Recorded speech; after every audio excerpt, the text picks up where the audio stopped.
Una experiencia que comienza durante época universitaria y ahora conduce a un proyecto actual. One day I was in the kitchen and I said, well, you know, there might be many other varieties that I could try. And indeed, I came up with at least 8 varieties. Next to the plain brownies and walnut brownies that I used to make, I added some brownies that have liquor in them, like almond amaretto.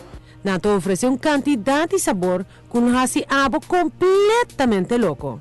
There's so many flavors that I make nowadays. For those people who don't like nuts, for example, I try to, you know, limit some flavors that don't have nuts whatsoever, like the plain zebra chocolate chip would only be chocolate chips, or coconut flakes that would not have the added walnuts or pecan nuts in them. Brownies and Goodies te pone extra atención riba esta que quer disfrutar de un dulce delicia sin sacrificar la figura, a la vez manteniendo un buen salud. People with special diet needs,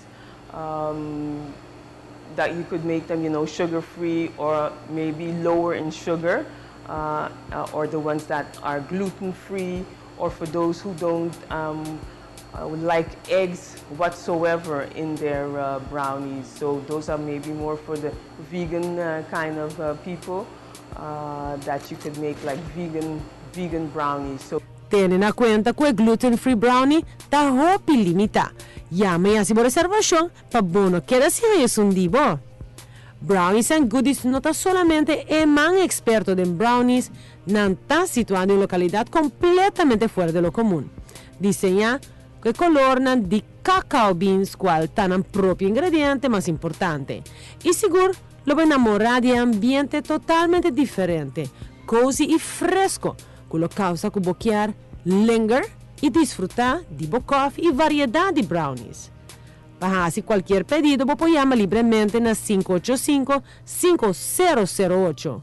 O pasa na Brownies and Goodies, situada na Pontón, calle Ernesto Petronia, 78B.